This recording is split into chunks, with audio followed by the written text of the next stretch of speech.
Hello, you're welcome along. So we have a great guest on the show today. I'm happy to say one of the greatest rugby players, without question, that this country has produced. He is world class and has been for a long time now. Also one of the most loved players, I think, in the game, both here and abroad. Everyone has a soft spot for Tadhg Furlong. He is 32 years of age now. He is fresh off a great Lions tour after what was, really tricky season on the injury front. There is no particular agenda for this chat. We, after the Lions tour, just invited him in and we got a call to say, yeah, he's up for it. So without further ado, our rugby coverage, as ever, is with thanks to Energia. They sponsor rugby in Ireland at all levels, grassroots with the AIL and their official energy partner as well to Leinster, Connacht and the Irish men's and women's teams. And their Rugby for All initiative welcomes everyone of all abilities to participate in the game. If you want to learn more about their exclusive home energy offer for rugby fans, you can visit energia.ie/rugby. Here is Tadhg Furlong. You're very welcome. Good to have you in. Not in to sell a product, just in for a chat. Yeah, you asked me to come in, Joe, so... Yeah. I didn't think you'd say yeah. I'm not saying you're a recluse or anything, but I feel like you've veered a little towards keeping the head down privacy over your career. Yeah, a little bit. I used to always do podcasts, and then there'd be a load of kind of clicky baity things come out after the podcast. And you're just, I just don't need this now. People send to you, have you seen this? And I was like, believe it or not, I have seen it because I did the podcast. And then I said, well, I don't really partake in a whole lot of socials either, so I can understand your viewpoint on that. Yeah. No, I get it. You're trying to have an honest conversation. We take 2 minutes. Boom. Hassle for a few days. Yeah. It's just you don't want to. What's the path of least resistance sometimes? And then I haven't been asked to come on a podcast in ages either, so I said, yeah, it'd be a nice one to do. Okay. And why not? What's the worst that could happen? We're about to find out. Yeah, well, yeah. I'm placing a lot of trust in you, Joe. He never did a podcast again. The Lions, how was it? Good. It was good. It was a enjoyable tour. It was nice. It was nice, obviously, personally, for me to get back playing rugby again, and it's a great thing to do in your career, the Lions, and obviously there's an honour and everything that goes with playing for the Lions, boyhood dream stuff. But it's a lovely kind of breather in your career, I think, and you get around different lads from different environments. The environment's totally different. The challenge is totally different, and I think it definitely freshens you up. 9 consecutive tests now. It's phenomenal, isn't it? Yeah, I think it's a deadly thing to say you've done. Yeah. I don't maybe see the prestige in it. I think it's I think there's plenty of other players that maybe could have done it, and maybe they had injuries or whatever. Whereas maybe there's other players that were plenty good to do it and they didn't get the opportunity either. So with the way the Lions tours felt in their career, being every 4 years, but I think it's I just think it's deadly. It's deadly to be able to say you've done it. Well, I think only Alan Wynne has played more Lions tests than you in the professional era. So of all the players of the last 30 years, again, it's a bit of luck and circumstance, but it's a cool thing to be able to say. Yeah, and when you say I think, I presume you know. I presume you don't know. Yeah. So you're number 2 in the professional era of Lions tests, which is as nice that is, and as useless as it is at the same time. Yeah, I know. It's nice to say. Yeah. Andy Farrell said something interesting about you on the tour. He said, it's not just Tadhg's performances that have been through the roof. It's also his manner. I have never seen him in such good spirits. Yeah. Is he right? I don't know, really. I didn't know the mood police were onto me or scouting my every move, but I did enjoy it. I suppose, look, I had a tough season last year with injuries, and it was enjoyable to get back in the pitch and put train on train and game on game, and it was a good group. I kind of felt like the group, there was no kind of main player within the group. I kind of felt everyone was kind of equal. We're all on a level playing field, and everyone gone really well. And the crack was very good, so it's easy to be good form. Yeah. Does your social battery run down? Yeah. Okay. Yeah. I'd be a morning person. It's kind of a 7 o'clock coffee crew in Leinster. We're in early. Coffees. We're kind of getting all old now, so we're kind of in physio by 7:30.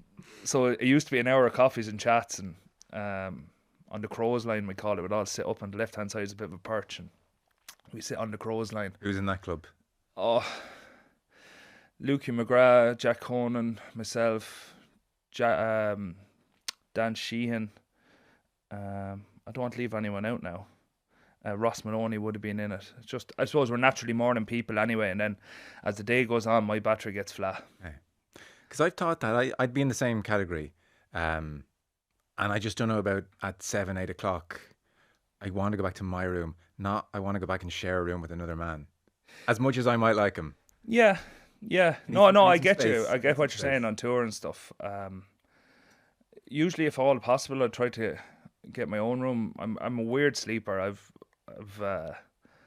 kind of honed in on the sleep a few years ago. So the lads were all taking pictures of me. I'm thinking of Ollie Chesimere was taking pictures of me. I had the red light glasses on, to wind down at 8:30, 9 o'clock, and then I'd throw the eye mask on, mouth tape. I put the earplugs in. He's just there to look at the state of you. And it's hard to disagree with the man. I could only imagine what it looked like.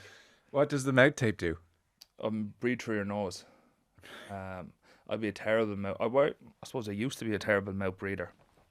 And one of our S&C coaches in Ireland, Jason Cowman, tried to get us on the mouth tape buzz, but I actually found it worked. Right. Why did the oxygen going in isn't as good or something? Or? Do you ever wake up and you just have pure chalk mouth on you? Do you ever feel like that? I don't get that no more with the mouth tape. All right. Hey, look, who knows? Maybe it's all bluff, but I feel better for doing it. You feel better for doing it, yeah. So you get your own room. What happened to all the Lion spirit and we share rooms? Oh, and I tried to get in Irish camp and stuff like that. Just no disruption. We wouldn't room in the week of a game in Carton House or whatever. So on Lions tour, room full time. So you get around the lads. All right, okay. And most lads are on the same buzz anyway.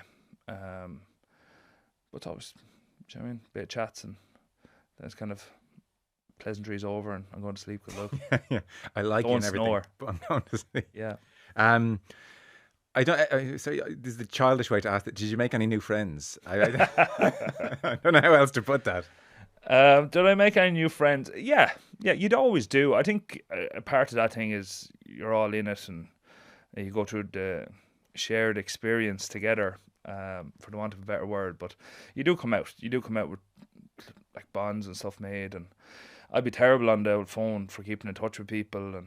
But you'd always see someone and you'll recognise what you've done or the crack you had over time. And there's always a bit of that. And I always felt that on previous tours. Albeit it kind of wanes over. You might be in contact with lads for a few months after. It'll start waning, and then you're kind of just catching up after games. Yeah. Bad on your phone, deliberately, I just don't want to be addicted to this thing, or... I'd always like to call you rather than text you. Does that make sense?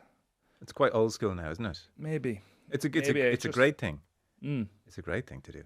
Yeah, or just lob it off in one. The constantly phone buzzing now wreck my head. Yeah. No one wants a WhatsApp message saying, "Hey, how are things?"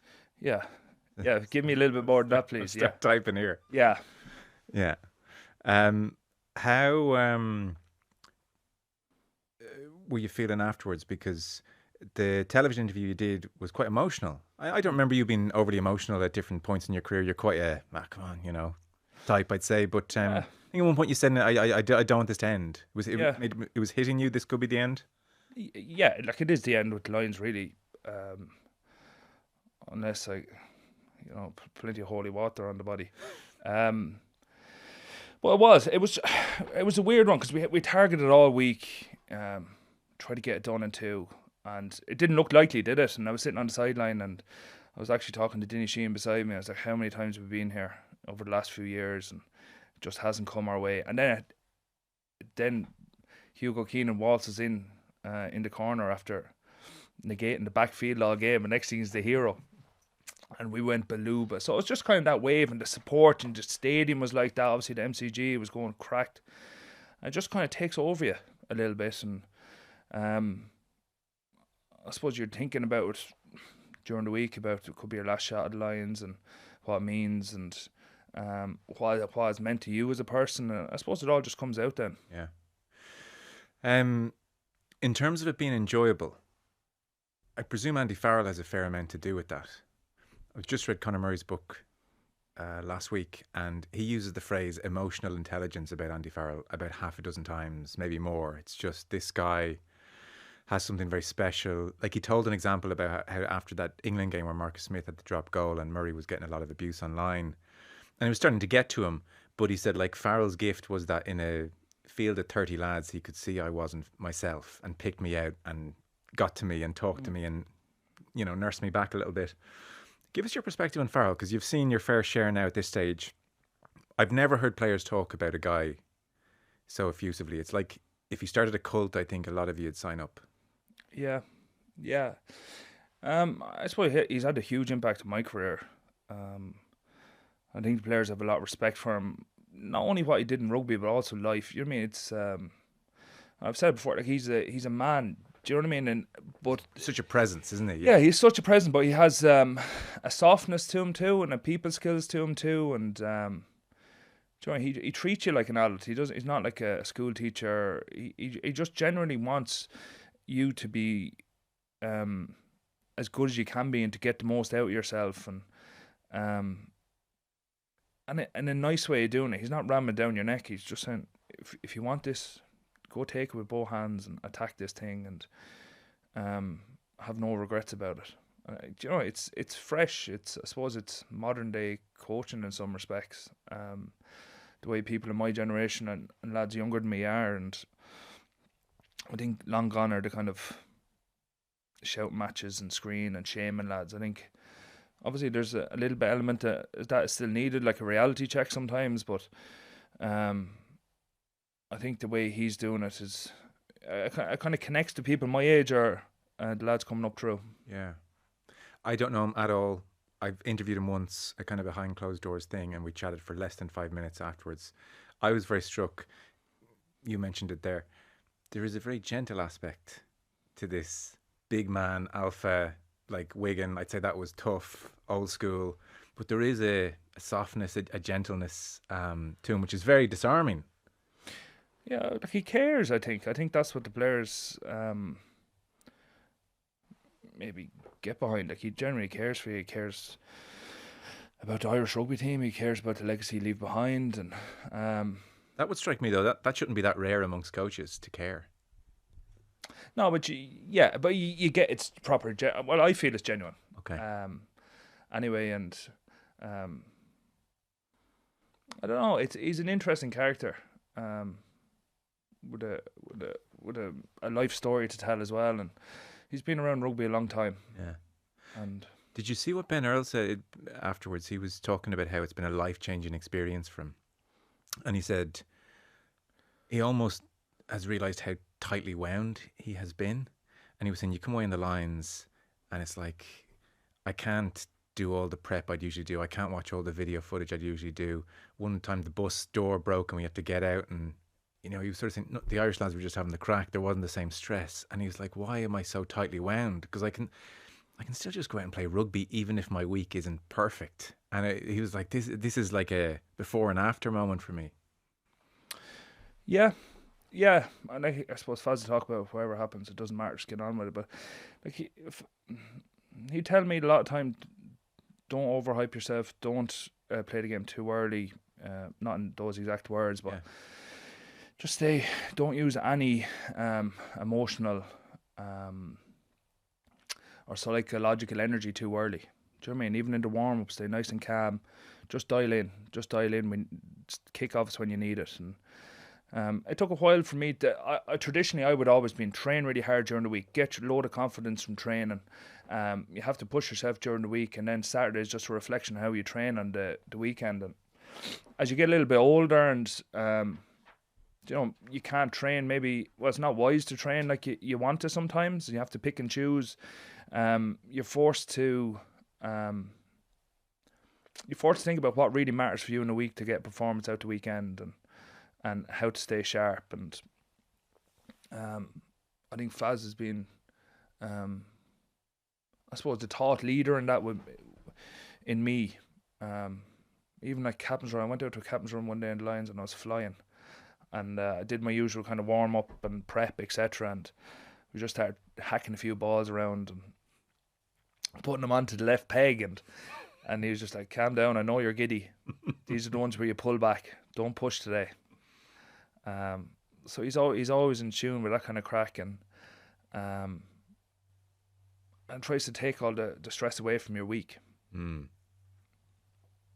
Yeah, makes sense. Are you a lefty? Yeah. I don't think I've ever seen you kick a rugby ball. Not good in the scrum boots. Surely before the end you have to try a Keith Wood drop at some stage. You deserve it. You deserve it. I can't. Honestly, if you put me out on the pitch now with even like normal boots on, I'd struggle to drop a goal.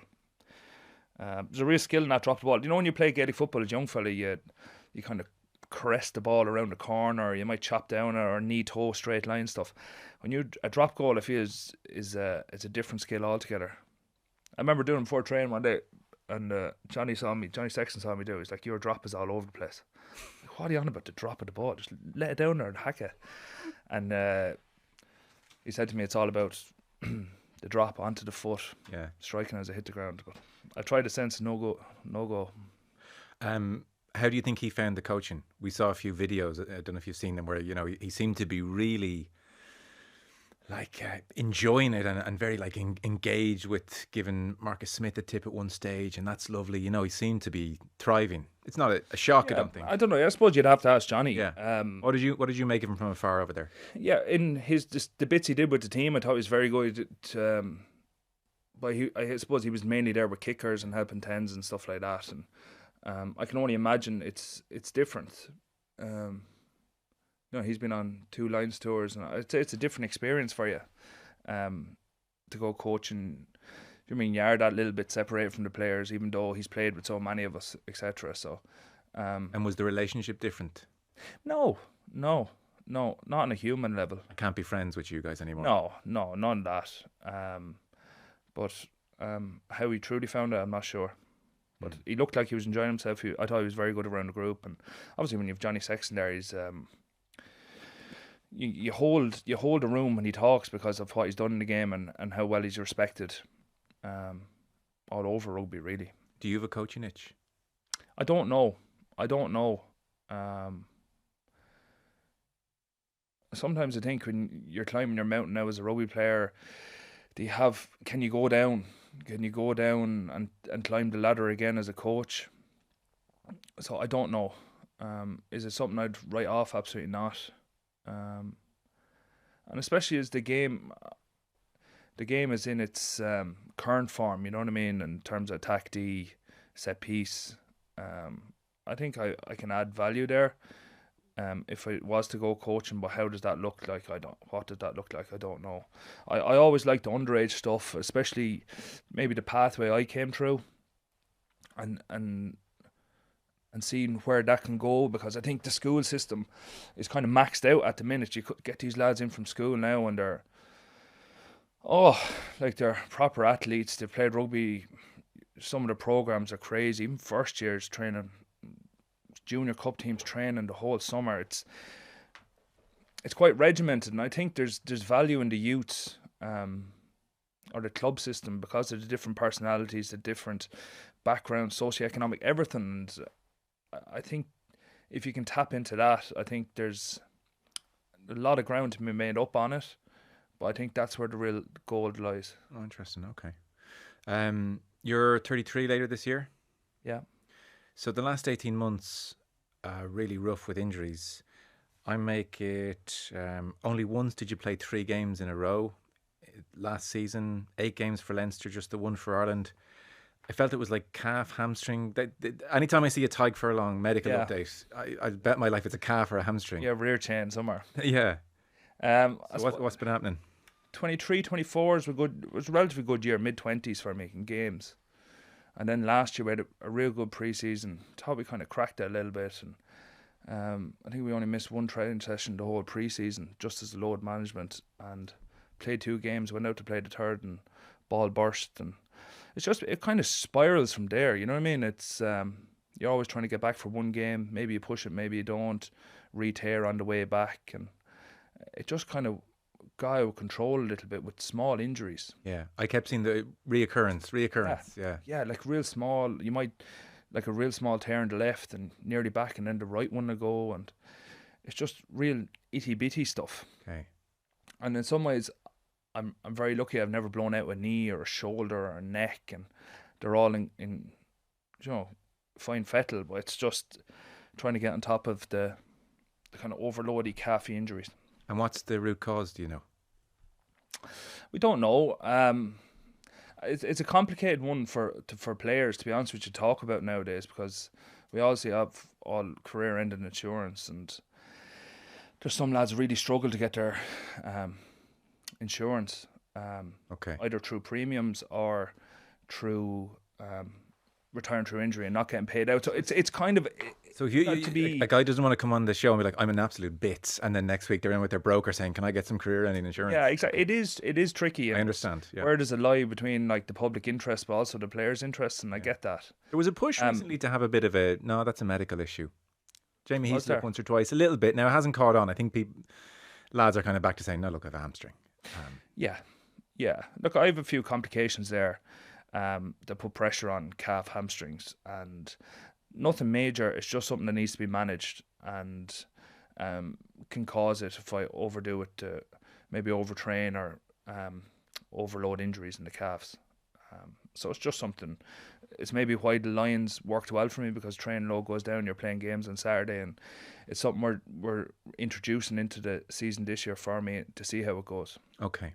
So you'd be very optimistic. People could look at the last year, 18 months, and read it wrong. You'd be very optimistic that at 32 you still have great years ahead. Yeah. No, maybe I'm too much of an optimist, but yeah, I do. And it's not, I haven't been off my feet for a massive amount. You know, you're 10 days off, then get back running, week off, back running, whatever. So I haven't been off my feet a massive amount. And also, when you come back from something like that, you're fresh. You know what I mean? And in some ways, I've skipped contact for, you've the stats there, 14, 15 games last year maybe. So you skip maybe a 10 or 12 games worth of contact, but also in the week. Yeah. So how's life after your 7 a.m. coffee and then into the physio? How's life around Leinster when you're going through these periods? Are you very much like cut off Johnny No Mates, and or you feel part of things, or is it miserable? Or no, like sometimes, like Hampton in life, when you get like something happens and you have to, it's just like, what's the plan now? Do you know what I mean? And a lot of the work we've put in over the last year, 18 months, should carry through for the rest of my career in terms of calf load and hamstring load and strength, like all this kind of stuff. You know what I mean? It's not wasted time either. So you're always trying to chase down something, no matter, or chase something down the best you can, no matter the situation you're in. You're also, like, you're in team meetings, you're around a team environment, you feel you can contribute there, great. But I suppose there's times where you're like, we need to get this right. What's going on? Let's cop on here. We need a meeting. Which direction we're going with this? And there's other times where I need to look after myself here and try to get myself back in the best shape I can.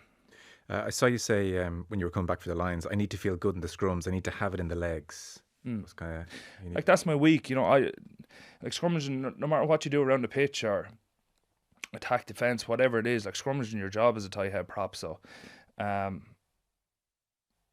sometimes it takes you a little while to click. Sometimes it clicks straight away when you're coming back from a layoff. And when you feel good in the scrums and it's going well for you, it puts a pep in your step. Are you a good scrummager? It depends who you ask. That's the thing about scrums. There's so many different like, people look at it through so many different glasses. If you're South African, you look at it one way. New Zealand, look at it the other way.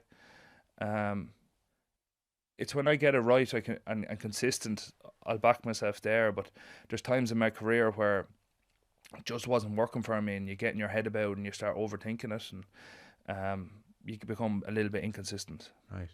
It's like it's. I was explaining this to someone the other day. Do you ever, like, you have a car, maybe not a fancy car with the memory seats, but you're usually the driver of your car, and just say your wife jumps into the car and they move the seats, they move all the mirrors, and you get in, it's just like, this does not feel right.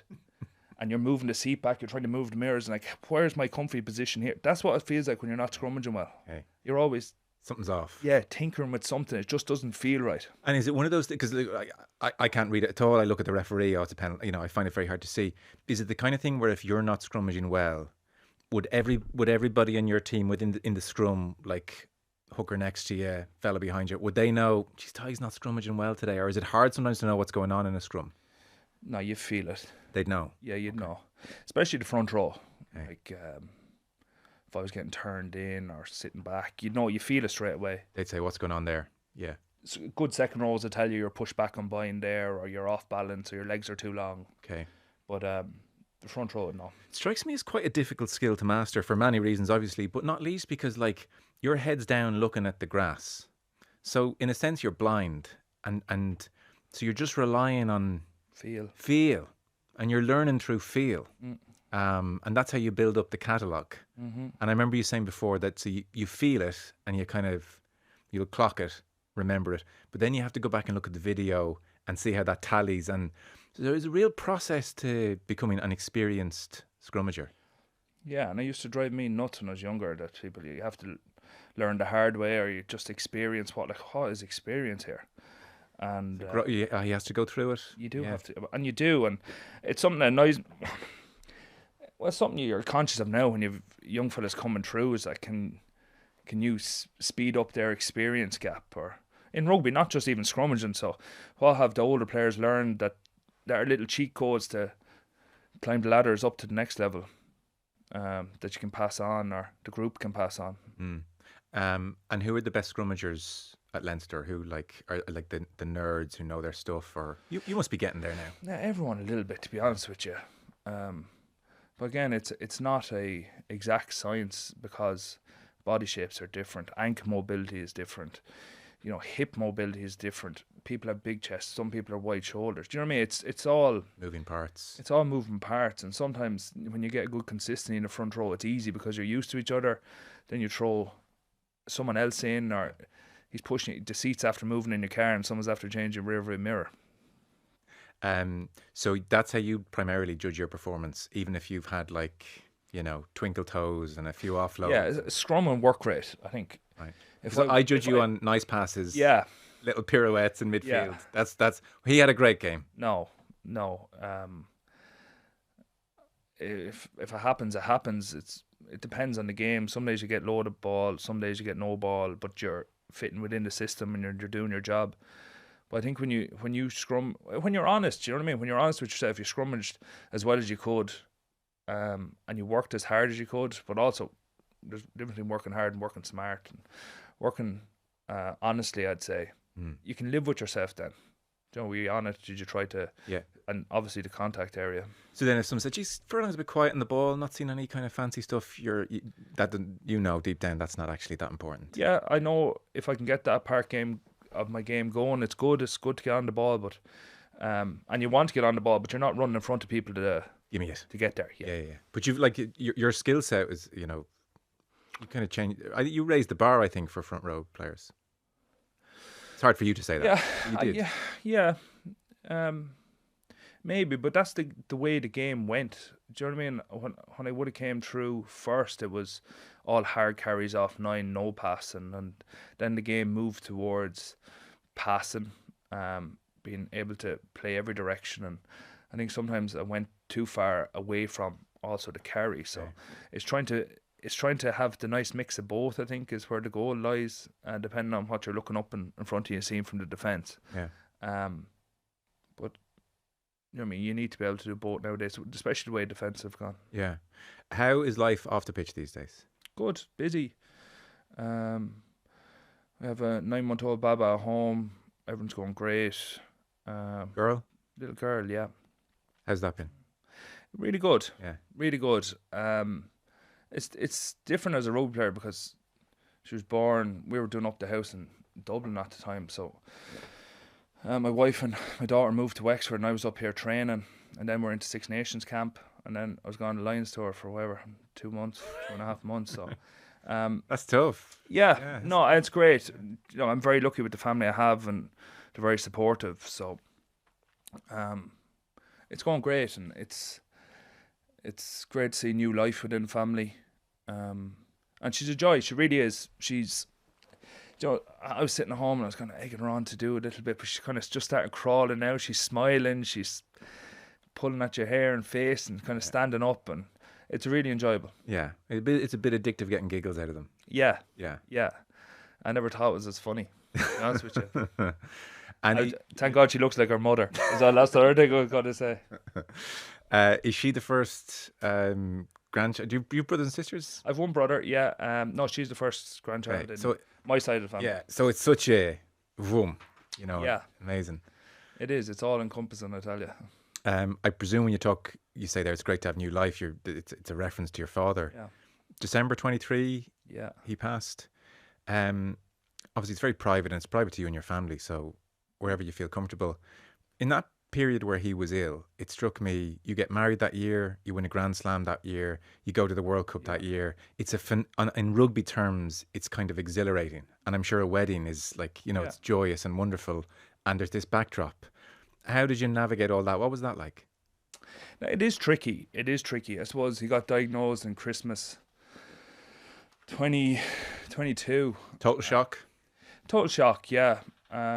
My mum had cancer previously, and she was going up for a checkup, and he was a bit worried about kind of a lump and had sprung up, and he went in and got checked out, and it all just happened very quickly from there. And yeah, it's such a busy time in life, but also I suppose it's one I tried to take in as much as I could. Like, my father died of lung cancer, and kind of when you hear lung cancer, you know, I'm not sure which way this is going to be going. It's one of the tough ones. It was serious from minute one. Yeah, the prognosis was tough. Yeah, it was. It had spread by the time they found it. So you don't know, and I just made a conscious decision. I'm just going to spend as much time here as I can, take it all in for as long as I can, and see where it goes. If he gets better, great. If not, I not that I could live with myself a little bit more, if that makes sense. And luckily at the wedding, he was in great form. He responded well to the first round of treatment, and unfortunately then during the World Cup he was out for the South Africa game, but then after that it took a lot of him. He took a kind of a tough turn. I remember trying to ring him and he couldn't answer the phone, or he hadn't got out of bed for a few days, and he was just in, I think, around the last pool game quarter final week, and I remember thinking, this is tough going here now, and you feel so far away from it, you know what I mean? You feel, if I was at home, could I do something, could I cheer him up a little bit? And unfortunately not. And we're lucky, you know what I mean? Doubtful, it's bad to say this, but he kind of went quickly at the end. He was good up to maybe 10 days before he died, and you take a little bit of solace in that. He's not suffering for months or years. Yeah, well, it's tough. It's tough. It is tough to see for everyone, I suppose. Oh, I haven't gone through it. You dread. Yeah. I can't even think about it. I can't imagine. I'd say it's surreal. I'd say, is this happening to our family? You know, even though you know it's coming to everyone at some stage. Yeah, a little bit. My mum had cancer in 19, and she had breast cancer, but she had a thymoma as well, and like, that was kind of shock. You know what I mean? You're like, Jesus, my parents aren't immortal here, and you get your head around that. And she had a tough time of it too, but she's great, touch wood, all going well now again. And I suppose it's from then your kind of perspective changes on stuff. So then when the old fella got cancer, it's like, okay, we've been here before. Do you know, it's not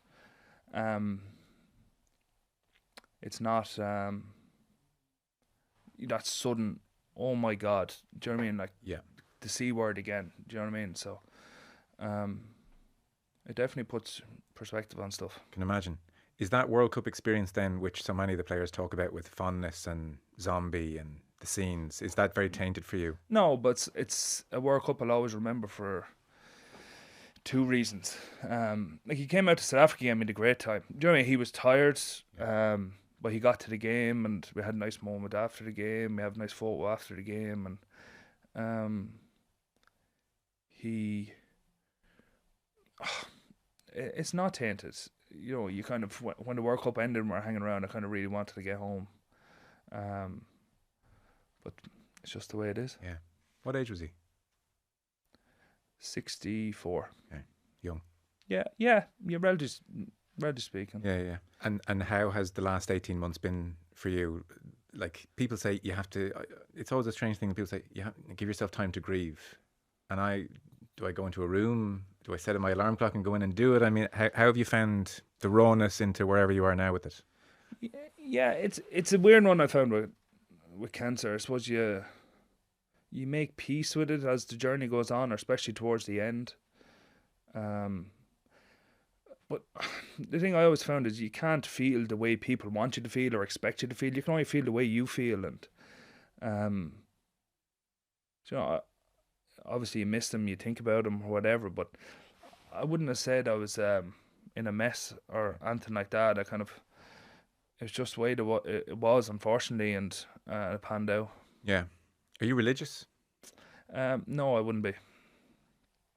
But I do. But I do believe people, or especially like close family members, I think they live on through you with the way they, I suppose, had an impact on your life. Obviously, your father or your mother or whoever it may be in your family. I do believe that they live on through, obviously, your memories of them, but also they mold you and they shape you as a person. I think it'll always be there to see. Yeah, you know? impacting you today. Yeah, exactly. Yeah. Or there's definitely parts of my Uffle's personality in me. You know what I mean? And he lives on that way. Yeah. What parts? Oh, I don't know. He can be a little bit, I don't know, he kind of a little bit roguish at times, and he was good crack. I'm not saying I'm good crack now. I'm not trying to be a narcissist there. But he was good crack. It's just, I suppose, me looking back on fondness, really. Yeah. Have you thought about life after rugby? A little bit, yeah. What are you thinking? I'm nearly a chartered accountant. Oh, yeah. Yeah, I did a degree in DCU, Bachelor of Business Studies. I was kind of specialising. You sound so surprised, Joe. It feels like quite a boring job for you. With respect to all accountants who'd make jokes about themselves. You have to become an accountant. I think it's, I have an interest in it, right? Okay, yeah, okay. Sorry. I misspelled it. You shot me down. No. What attracts you to it then? That's the better question. There's a bit of a rhyme and rhythm to it. There's a way to do stuff. There's a way not to do stuff. There's a bit of a formula there. It's kind of similar to rugby in some ways. But I'm naturally not a language person. I didn't do a language for the Leaving Cert, like a foreign language. I gave it up after first year. Just couldn't do it. Poor Irish, poor English. Sorry, all you learn in first year is bonjour. Je m'appelle. Croissants, maybe. So by first year you were done. Baguette. Yeah. Yeah, plenty of baguettes, please. So what'd you say? Not for me, no chance. No, I couldn't do it. Okay. I've always that kind of mind, if that makes sense. Mathematical. A little bit analytical, that kind of crack. So. Do you like science? No, I hate it. Okay, just numbers. Yeah, a little bit, but it's more than numbers, you know. Accountancy, it's. See, I that's all I. Yeah, it's more than numbers. There's some. Yeah, I actually learned a lot by doing it in terms of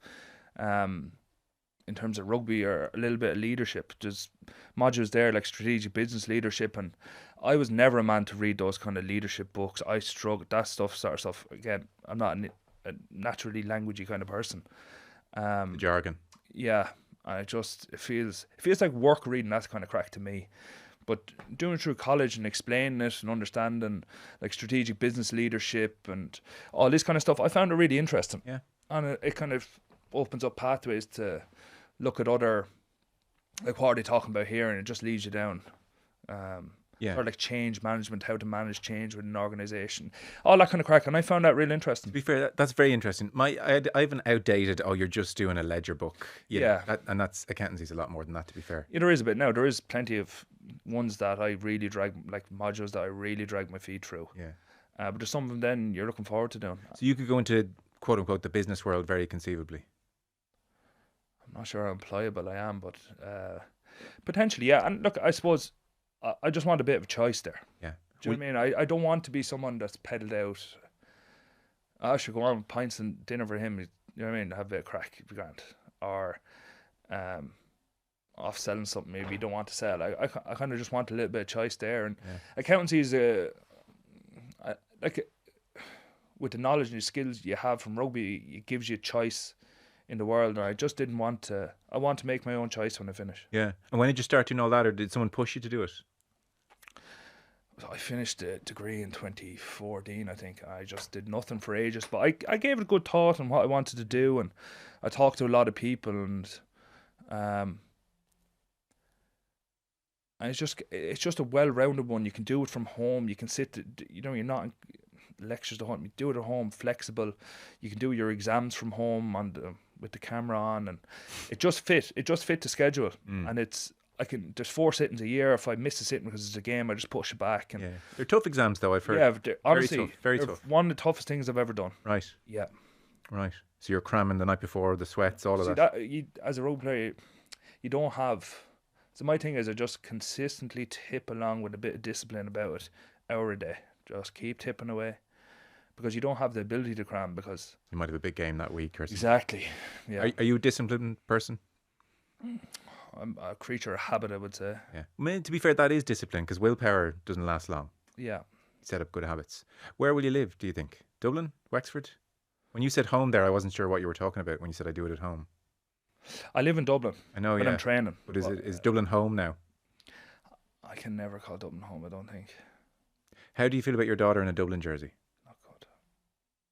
See, if you stay in It's Dublin... not even the GA. It's not that aspect of it. It's just... Maybe it's just rose-tinted glasses stuff here, but I feel... I grew up, I went to a school with such a mix of people, both primary and secondary, and I think you learn a lot about the world. As did my wife, to be fair. She went to school in Wexford too, so... Okay, that's an easier sell to go home than maybe Wexford. Yeah. How it pans out, who knows? Would you ever want to live abroad or play rugby abroad? Maybe. Obviously, I'm signed up to the end of the World Cup, but it's very much of, let's see how we get on. Yeah. On Leinster. Yeah. Did you see Leo Cullen's comments yesterday? No. He was doing press. So it's Leinster's predicament that, like, you take last season, and it's kind of a typical example. You play 28 games, you lose only 3, and the season is defined by 1 loss. Yeah. And that's your lot. And it's not fair, and that's the brutal reality. Well, the URC is a big competition to win. I know. As well, yeah. It is, totally. Yeah. And yet, even Leo Cullen yesterday, he's talking about last season as a kick up the backside. He's not saying, guys, we won the URC. No problems here. What he said about the Northampton game was, quote, I would ask the question of ourselves, did we get seduced into thinking we were a little bit better than we are on the day? He's talking about complacency. What's your answer to that? What's your sense of that Northampton game? I think you could dress it up any way you want. You know what I mean? There's loads of stuff you could point to or say in a really good meeting afterwards, in the week after, but it stung. And obviously we performed so well against Glasgow and Harlequins, and we just didn't perform, or we just didn't do the plan we said we were going to do against Northampton. And they scored their tries, and was it complacency? I don't know. I really don't know. The week felt okay. Yeah, we trained hard during the week. I wouldn't say there was a sign of it, but obviously you just don't know what happens or what goes on in game day, or why we don't do what we said we're going to do, or why does it happen? Because we'd prepped Northampton, like we gave them full respect. To be fair, we knew the semi-final in Croker last year or the year before that. It was a scare. They pushed us. Yeah, but they're a good team, and like, they play better than us on their day. On the day, their big players play better than our big players on the day, and unfortunately, we got our comeuppance. Yeah, you know. So you were there in 18 when you won your European Cup. If you take the Saracens games, the La Rochelle games, the Toulouse games, and Northampton, it's strange because they're all very different games. You know, different things happened in different ways, and yet obviously they're part of this sample size which people lump together and say there's some kind of commonality there. There's some fragility with Leinster. There's some underlying reason, be it psychology or otherwise. Do you view them as kind of a collective and think, why are we not getting over the line there? There must be something that those games have in common, or do you see them as very different seasons, different coaches, and you don't look at them as a grouping, which in the media we do at this stage? Yeah, I probably don't. And there's always, you can't put everything into the one bucket. I suppose the commonality is we've lost a lot of those big games, and It's probably all different reasons in all of them. Like, Okay. it's not as if we didn't perform in some of those games, because some of them games we did perform against good opposition. Why it happens, we just got to keep figuring it out, because I don't think you've ever anything like fully figured out in rugby, and it's just taking the ownership with different groups as the people come and go, to put a performance out there on the biggest of days. How do you like? This is not to say that with Lancaster, Leinster weren't great defensively, but obviously under Jack Arbor, there's just more of a, in the kind of, people talk about like the DNA of a club, more of that defensive, that pride in aggressive defending. Do you like that change? How do you feel about the direction? Well, it's a completely different system, is the first thing. So it's very hard to compare them in terms of, some people are for or against, but I think the way Jacques coaches it, he's the man to coach that D. You see some clubs or teams trying to do it, and they just don't do it quite good or as well. Yeah. It's boom or bust. You need everyone in there. And if some fella knocks off or doesn't do his job, you can look very silly very quickly. So, you comfortable with that high risk? Yeah, but like, it's not about me being comfortable or not with it. It's just me doing the job I'm supposed to do. Do what I'm told. Yeah. Do what I'm told, and I know I've played against that D, against South Africa, and that is a nightmare if you get it right. It's So a real nightmare. When it's boom, it's very boomy. Yeah, 100%. And I like it. It's good to be aggressive on the inside, and he's very clear on what he wants, and he's a great coach. Where do you feel Ireland are in the grand scheme now of South Africa, New Zealand? I don't know if you're watching them at the weekend. France. I haven't thought about it really. And little doesn't matter either, I would say. November's a bit away yet. We're only back in a week and a half from pre-season here, so I think the lads played really well in the summer. I think it's great to see young lads stepping up and playing well. Craig is captain, and I think to be a good bounce of everyone coming back in. And yeah, I think from 2 years out from a World Cup, stuff starts getting a little bit more serious. You start really putting the foot down on it and know what you're working for. I think like 3-4 years out was a little bit tougher to do that. So I suppose where we're at, or in this current moment of time, we'll see in November. Yeah. So you made your Leinster debut in 13. Yep. Irish debut in 15, 10 years ago. 32 now. As a final kind of thought, has this all like zipped by like that? You can't believe this, or are you feeling a bit long in the tooth? And No, I genuinely love train like rugby. Playing rugby, training for rugby is the easiest part of my rugby week. You know what I mean? It's not a chore. Rugby's never been a chore. Going home watching trains never been a chore. So it's not. And if we have another season like last season, I can imagine it might become a little bit more of a chore or feel long in the tooth. I'm not sure how many of them I can endure or want to endure either, to be honest with you. But when you're on the pitch and it's going well, it's I enjoy amazing. it. Yeah, it's amazing. Yeah. Yeah. It has it gone quick? It has, and it hasn't. Yeah. You know. It has and it hasn't. Has it surpassed your expectations? I didn't know what to expect. Do you know what I mean? I generally didn't. I came up from Wexford and I didn't know what to expect. And I got to the academy, I didn't know what to expect. Went to a World Cup in 2015 with 2 caps, I think, and I didn't know what to expect. Lions tour in 17, 2 years later, 24, and barely after playing for Ireland, I didn't know what to expect. It just, I didn't know. I generally didn't know what to make of it, how it all works. It's just alien to me. It's alien to me with my background, etc. Yeah. It sounds like you've enjoyed it a lot. Yeah. No, look, it's been great. It's been great so far. And I've got to, I can't complain. I can't complain with the career I have had or some of the stuff I've won. Or being part of great teams, I can't complain. And I always thought if I had to retire in the morning, I'd be pretty happy with my lot. But And do you judge that on how much I've enjoyed it, or the 3 Six Nations, 2 Grand Slams, European Cup?